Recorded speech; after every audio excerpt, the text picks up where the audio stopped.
Assalamualaikum adik-adik. Kali ini kakak akan membacakan dongeng tentang si kancil. Dimulai ya. Jangan lupa subscribe, like, dan share. Semoga bermanfaat. 1. Gajah yang baik hati. Ada seekor gajah, tubuhnya tinggi, besar dan gemuk. Belalainya panjang dan kuat. Sepasang gadingnya besar lagi kokoh adik-adik. Gajah itu sangat baik hati. Tidak jarang dia memberikan makanan kepada binatang-binatang lainnya yang kelaparan. Memberikan pertolongan kepada mereka yang menderita kecelakaan dan kesusahan, baik binatang besar maupun kecil seperti tikus dan semut.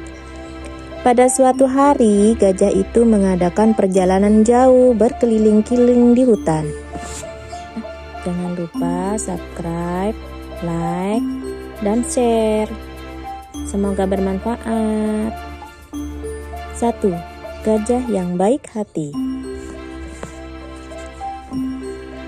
Ada seekor gajah, tubuhnya tinggi, besar dan gemuk. Belalainya panjang dan kuat. Sepasang gadingnya besar lagi kokoh adik-adik. Gajah itu sangat baik hati. Tidak jarang dia memberikan makanan kepada binatang-binatang lainnya yang kelaparan. Memberikan pertolongan kepada mereka yang menderita kecelakaan dan kesusahan, baik binatang besar maupun kecil seperti tikus dan semut. Pada suatu hari, gajah itu mengadakan perjalanan jauh berkeliling-keliling di hutan. Beberapa lama, dia berjalan hingga sampai menemukan harimau yang sedang kesakitan karena kerobohan pohon yang sudah lapuk. "Gajah, gajah, tolong aku!" pinta harimau sambil menahan kesakitan. Mendengar keteriakan harimau minta tolong, gajah itu, kemudian si gajah menolong, lalu berkata, "Kalau begitu, kamu harus bersyukur karena kamu masih bisa selamat dan hanya mengalami luka-luka sedikit," kata gajah. "Iya, ya, kamu benar, karena rasanya tak mungkin ada binatang lain yang sanggup menolongku untuk mengangkat pohon sebesar ini selain dirimu." "Sudahlah, kita hidup harus saling tolong-menolong." Demikianlah, meskipun gajah memiliki kekuatan yang sangat besar sekali, yang takkan mungkin dimiliki oleh binatang-binatang lainnya, namun ia tetap rendah hati, tak mau menyombongkan diri. Setelah itu, sang gajah pun mohon diri kepada harimau untuk meneruskan perjalanan. Tidak jauh dari tempat itu, di dekat bukit sebelah sana, seekor kancil sedang asyik menikmati buah-buahan mentimun di kebun Pak Tani. Beberapa buah mentimun telah dimakannya. "Perutku kini sudah kenyang," kata kancil kemudian. "Aku sekarang harus mencari air untuk minum." Si kancil segera meninggalkan kebun itu. Ia berjalan ke arah sungai. Pikirnya dalam hati, ia dapat minum air sungai dengan sepuas-puasnya. Tapi, apa yang ditemuinya? Setelah berjalan sampai di sungai, ia tidak mendapatkan air sedikit pun di sana. Karena saat itu musim kemarau, sungai menjadi kering, sehingga tak ada air yang dapat dijadikan untuk membasahi tenggorokannya yang mulai kering. Dengan langkah agak gontai, wajah sedikit sayu dan kesal, si kancil berjalan berkeliling hutan untuk mencari air minum. Beberapa kali harus kecewa karena ketika tiba di pinggir rawa, juga tak memperoleh air sedikit pun. Demikian pula ketika ia sampai di tepi danau. Ternyata danau yang biasanya airnya melimpah, kini telah kering.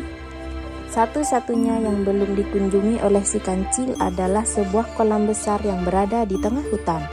"Nah, sekarang aku harus cepat-cepat pergi ke kolam itu. Mungkin di sana aku akan mendapatkan air minum yang cukup," katanya dalam hati. Setelah beberapa saat si kancil berjalan melewati padang ilalang yang dan pohon-pohon jati. Tibalah dia di kolam itu. Ternyata benar dugaanku, masih ada air di dalam kolam ini, walau tinggal separuh dan wah cukup dalam juga, gumam si kancil. Kolam itu sebenarnya danau kecil yang cukup dalam ketika pada musim kemarau airnya tinggal separuh, sehingga keadaannya seperti sumur besar dengan dinding terjal. Tanpa berpikir panjang, si kancil langsung terjun ke dalam kolam. Hatinya sangat gembira mendapatkan air minum yang banyak sekali. Ia minum dengan sepuas-puasnya, tenggorokannya kini telah basah. Saat itu pula tenaganya terasa pulih kembali. Badannya kini menjadi besar. Namun, apa yang terjadi kemudian? Tindakannya masuk kolam itu merupakan tindakan yang sangat ceroboh. Ia tidak berpikir bagaimana caranya naik ke atas bila ia sudah ada di dalam kolam. Kolam itu cukup dalam dan tak ada tangga untuk digunakan naik. Beberapa kali si kancil mencoba untuk memanjat dinding kolam yang terjal, tapi ia tidak bisa sampai ke atas. Tolong! Si kancil tidak bisa berbuat apa-apa. Dia hanya bisa berteriak-teriak minta tolong. Tolong aku! Teriakan si kancil rupanya didengar oleh sang gajah yang kebetulan sedang berjalan lewat tempat itu. Hoi, siapa yang ada di kolam? Aku, tolong aku, jawab si kancil. Siapa kau? Tanya gajah kemudian. Aku si kancil, sahabatmu. Mengapa kamu berteriak-teriak minta tolong? Si kancil diam sesaat, mencari akal agar gajah mau menolongnya. Maka si kancil pun lalu menjawab, Tolong aku mengangkat ikan ini.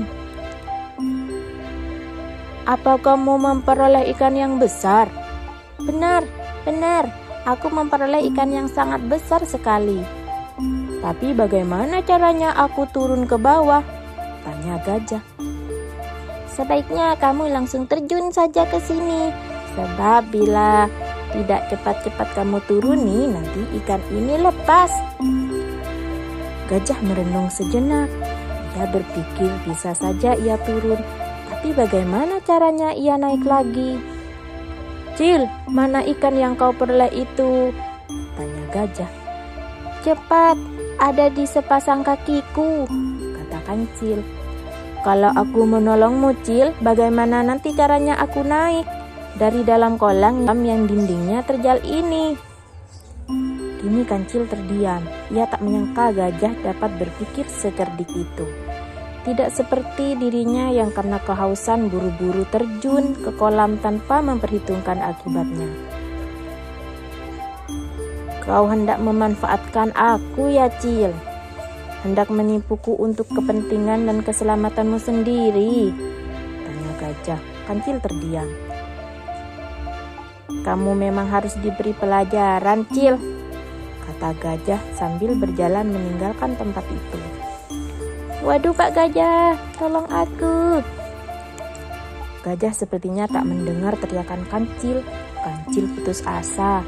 Air kolam yang memang tidak menenggelamkan dirinya hanya sebatas lehernya, tapi lama-lama tempat itu akan membuatnya mati kedinginan.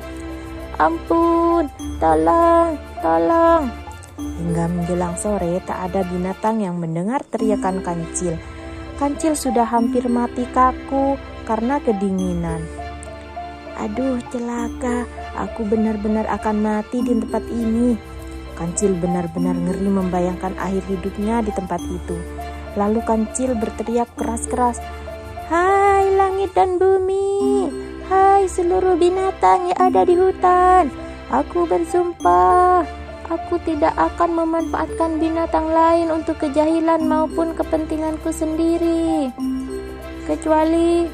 Ketika mengucapkan kata kecuali, kancil sengaja mengecilkan volume suaranya sehingga hampir tak terdengar.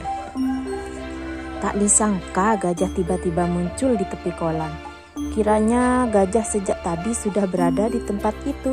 dan sengaja menyembunyikan diri. Ia penasaran begitu mendengar ucapan lirik si kancil. "Kecuali apa, Cil?" tanya gajah tiba-tiba. Kancil terkejut mendengar dan melihat kemunculan gajah yang tiba-tiba. "Oh, Pak Gajah, engkau datang lagi." "Jawab pertanyaanku, Cil. Kecuali apa, Cil?" Anu Pak Gajah, kecuali terpaksa untuk menyelamatkan diri. Karena sebagai hewan kecil, nyawa saya sering terancam oleh harimau, serigala, dan buaya yang jahat." "Oh begitu," sahut gajah. "Sekarang kamu sadar dan berjanji tidak akan berbuat jahil, iseng, dan perbuatan lain yang merugikan dan mencelakakan binatang lain." "Benar Pak Gajah." "Betul?" "Betul Pak Gajah, saya insaf. "Baiklah, sekarang aku mau menolongmu, Cil," kata gajah. Lalu binatang ini menjulurkan belalainya yang panjang untuk menangkap kancil dan mengangkatnya ke atas daratan. Begitu sampai di daratan, di atas tanah, kancil berkata sambil bersimpuh di depan kaki gajah, "Terima kasih Pak Gajah, saya tak akan melupakan budi baik ini."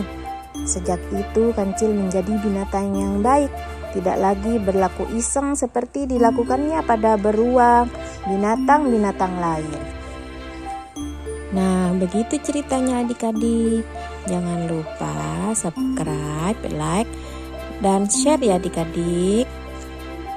Terima kasih. Wassalamualaikum warahmatullahi wabarakatuh.